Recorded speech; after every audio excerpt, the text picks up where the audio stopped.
Imagine that your museum curator has somehow preserved the real individuals themselves, instead of replicas or relics of historical figures from the past during the time that was most important to them, keeping them alive but suspended through eternity.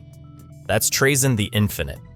But on a cosmic scale, he's effectively the most devoted kidnapper throughout the span of time, having the means to match his devotion. Trazyn's origins are anciently from the civilization of the Necrontyr, where he was an archivist responsible for records keeping of their leaders.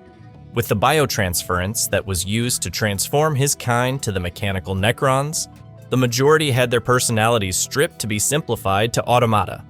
Trazyn himself didn't merely save his intelligence and personality, but witnessed his preservationist nature taken to an unreasonable degree through 60 million years. What makes his collection truly staggering is the nature and the sheer quantity. His museum planet Solemnas contains relics from the length and breadth of time and space, but his favorite are his living exhibits. With the help of the best stasis tech, he encases creatures at a specific moment in time, perfectly preserved, conscious but unmoving, alive but silent. He has the last council of an Eldari craft world caught mid-row, Horus Heresy era, space marines sporting the badges that once covered them, and even a 12-foot-tall Krork warrior ensconced within armor superior to that used by space marines. Perhaps his most audacious act was during the 13th Black Crusade, when Abaddon the Despoiler attacked the Imperial stronghold planet Cadia. Trazyn simply popped up on the battlefield and let free captured Imperial warriors that he'd kept within his collection to reinforce the battle. Can one envision to be a space marine or sister of battle, captured to be included within a museum collection, to be let free centuries afterward to be employed to fight an unanticipated conflict? This leads to the larger question regarding immortality. If you've lived 60 million years and witnessed hundreds of civilizations rise and fall like sandcastles along the shore, the highest achievements buried beneath the sands of time, does preservation outweigh accumulation? Does an immortal being that has witnessed the galaxy remember none bear a responsibility to save the annals whole, even if the how will be shocking to mortal ethics? So where did this character Trazyn come from? Had he always been this life collector? Not quite. The story of Trazyn began over 60 million years ago, long before man evolved upon Terra. He was born to the Necrontyr, a fleeting bitter folk cursed by radiation from the harsh star under which they dwelled. Short-lived? That's ironic, considering what he ultimately became. Indeed. With lives that were sadly brief within this culture, securing one's reputation was vital. Elder Scribe and Chief Archivist young Trazyn was responsible for the mummifying of the corpses of deceased Necrontyr Pharaon leaders, carefully keeping the bodies of their best leaders intact to serve the future. So he was burying the dead then. That's a consistent character trait there. Exactly. Imagine having to catalog the corpses of your people throughout your brief life, realizing that your life was to be the same. This made Trazyn fixated on making the transient permanent. But then, the Necrontyr evolved to the Necrons, didn't they? How did that evolution affect him?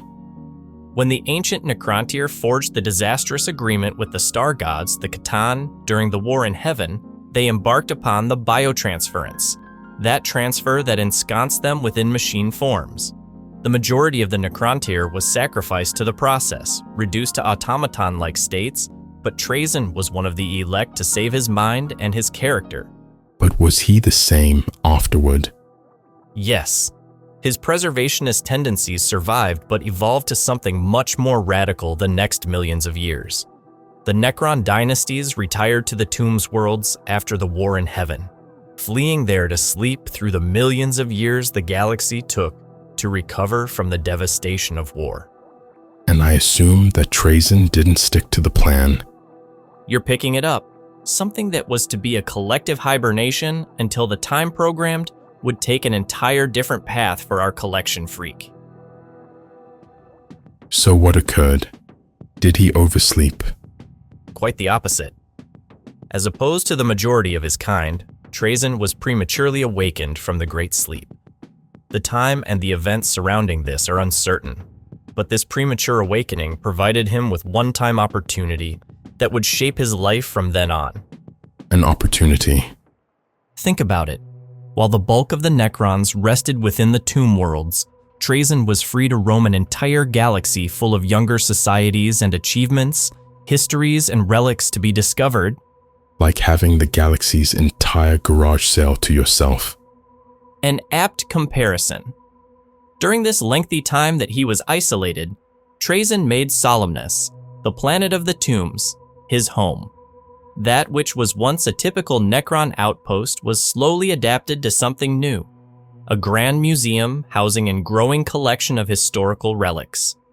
Did he take this accumulation to some higher use? Or was this cosmically proportionate to stockpiling? He promised to open his vast collection to the rest of his kind once fully awakened, a pledge that perhaps justified his solo endeavor. This departure from the norm, his premature awakening, and the establishment of his museum set Trazyn apart from the other Necrons. How's that? While his kin would eventually be galvanized to the single task of recovering the dominion that was theirs to relinquish, Trazyn had constructed an altogether other agenda, defending the history if need be. So then, once he'd acquired this museum, how did his collection strategies shift? As the centuries came and went, Trazyn perfected both his collection and his methods. He created highly sophisticated technologies to take and preserve his exhibits, such as highly evolved stasis fields that preserved living creatures the exact way that they were the moment that they were taken. Wait, they're alive in there? Not preserved corpses? That's what makes his collection truly fantastic and frightening. These were replicas or statues, but the real actors themselves from historical events, alive but suspended in suspended animation. That's awful. Indeed. His buying tactics grew more audacious. No defense system was strong enough to dissuade him. No treasure was beyond his grasp. If something caught his eye, Trazyn somehow managed to add it to his collection regardless of to whom it belonged to or how well protected it was. I believe that created him a big enough group of enemies. Perceptive observation. His arch-rival was fellow Necron Orican the Diviner, a chronomancer obsessed with rewriting the past to create a better future. The two's polar opposite principles. Trazyn committed to keeping the past the way that it was, Orican committed to rewriting it, were illustrated through a bitter feud that lasted millennia. How long are we talking about? They fought one another to control the resting place of mythic Necrontyr overlord Nephrith upon Serenade some 10,000 years ago. One age that encompassed the entire span of human history, but one installment within the relentless conflict. And then our intellectual rivalries within our department used to be something. Quite. Trazyn's actions increasingly positioned him in opposition to one of the galaxy's mighty powers. He made 2 unsuccessful tries to claim the Spear of Vulcan from Vulcan Forgefather, Vulcan Histan, vanquished in hand-to-hand combat and again foiled during the Tok'ran Crusade. But presumably, the delays didn't discourage him. Not the least. Each one was but fleeting to him, after all. A couple centuries are but a drop in the sea to an immortal creature. Did he ever attempt something quite daring? Something that tells us how far he'd go to expand his collection?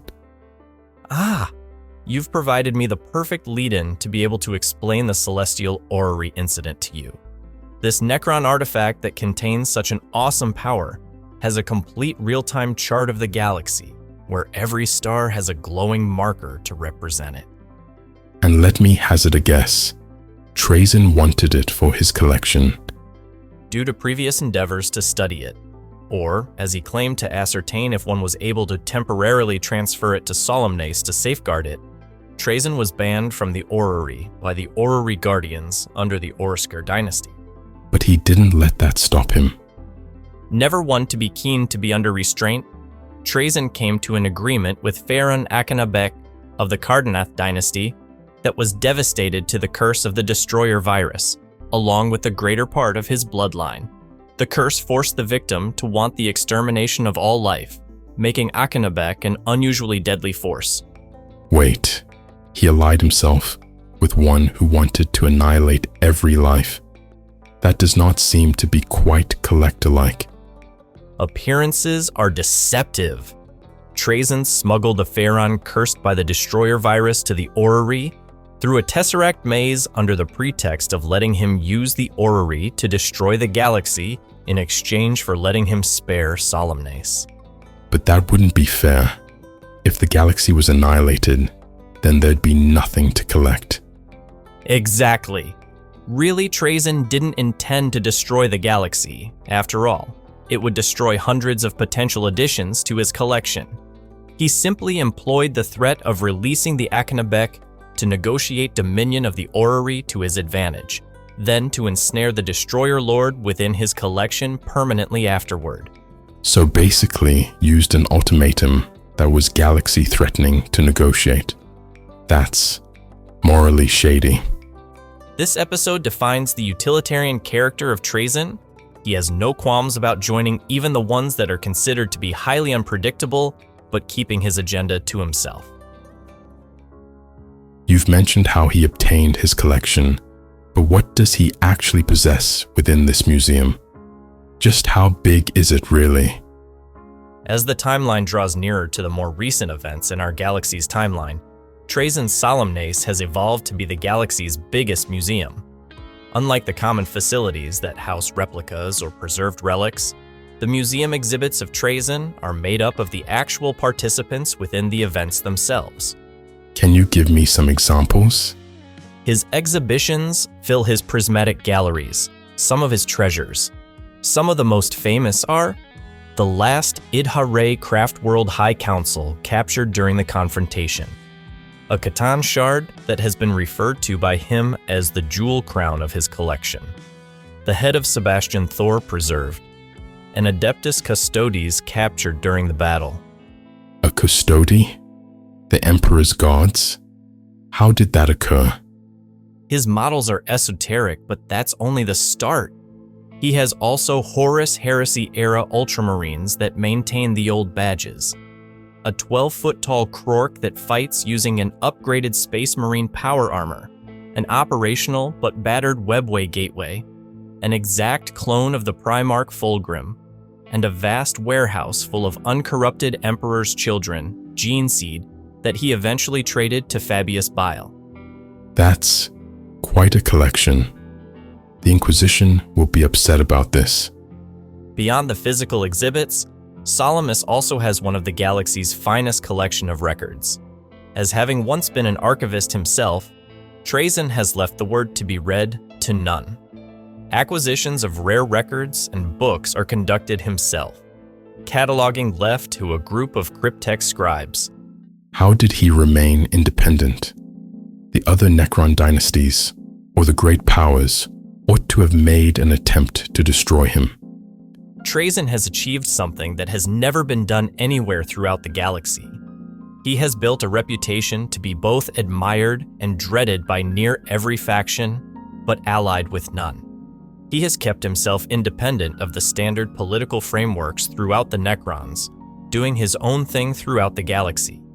He is persona non grata to the influential Sautek dynasty, but tolerated grudgingly, but only by the Nekthys dynasty, in return for the occasional services done to them. Services? Like what? That sets the stage perhaps to his most unexpected entry into current galactic affairs. Are you saying that this collector was a participant engaged in warfare? That does not ring true. Perhaps the best contribution that Trazyn made to affairs in the modern galaxy was during the period of the 13th Black Crusade of Abaddon the Despoiler. Warp turbulence was disrupting Solemnace and degrading his collection. leading him to investigate the source. Ah, yes, defending his collection. That makes more sense. Using the celestial orrery, he discovered that ancient Necron pylons that held the tide of the warp within the Imperial stronghold, planet Cadia. Recognizing that the infestation of the galaxy by the chaos was likely to annihilate many future additions to his collection, Trazyn made the unprecedented gesture to aid the Imperium of mankind. A Necron helping humans. That has to have been uncomfortable. He flew to Cadia and cooperated with the Archmagos Belisarius Call to charge the planet's system of Necron pylons to seal the Eye of Terror momentarily. But that's the least spectacular part. There's more? During the final desperate defense to preserve Cadia from the armies of Abaddon, Trazyn opened hundreds of exhibits from his collection to join the defending Imperium. Wait, he released his exhibits? His priceless collection. This, along with other captured Sisters of Battle and other warriors that suddenly saw themselves awoken from suspended animation to fight the armies of chaos.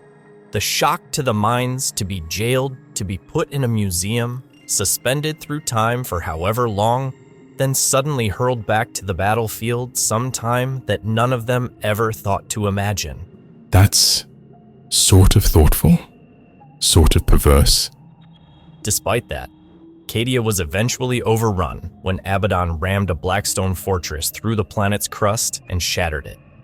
Recognizing that the battle was lost, Trazyn teleported himself away to preserve himself and the rest of his collection.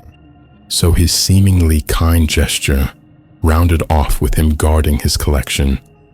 Precisely. Ever cyclical are his motivations to preserve. So what has Trazyn done lately? Is he rounding them up throughout the galaxy again? Today, Trazyn continues his limitless acquisition frenzy, his role within the galaxy perhaps greater than ever. The ruin of Cadia and the events that came after the Era Indomitus simply provided him with more to be added to the collection. Further wars, further heroes, further moments to be preserved. When one steps back to look at his life, what does one see that makes Trazyn an engaging character? What makes Trazyn such an interesting character in the grim darkness of the far future is the contradiction that lies within him. A keeper of history to be certain, but also a spoiler of it, removing valuable objects and creatures from where they are along the historical timeline, and thereby disturbing the timeline that he claims to love. A paradox encased within necrodermis. Eloquently expressed. His tactics are sometimes morally despicable from the organic lifeform's perspective, to the use of theft, lies, and the encagement of lifeforms within the boundaries of the stasis fields. But there's something kind of noble about his commitment to preservation. Noble? Why's that? In a universe infinitely torn apart where entire worlds are exterminated and entire civilizations are annihilated, Trazyn ensures that truly nothing gets lost. His collection serves to remind the heights and depths of galactic history the way that it was, rather than through the distortions of the victor. I wouldn't expect to be sympathetic to an alive alien collector one day. And that leaves us our existential problem. If you've lived 60 million years and witnessed various civilizations rise and fall like sandcastles upon the beach, the best that each managed buried beneath the sands of time, does preservation include more than the mere accretion? Does an immortal being that remembers what the galaxy has forgotten not have the obligation to preserve the entirety of the past, even if the method would terrify mortal ethicists? When presented that way, one cannot help but be awed at some sort of warped dignity about the man's work. Perhaps the ultimate lesson of Trazyn the Infinite. During the grim darkness of the end times, where there is but one constant, war, there has to be one to remind them of that which is past. There has to be one to save that which will be consumed. And if that one shall be an unorthodoxly tacting kleptomanic automaton death mask, then beggars can't be choosers, can they? Within a universe of absolutes, Trazyn is wonderfully, frightfully relative. And that makes him an interesting fellow.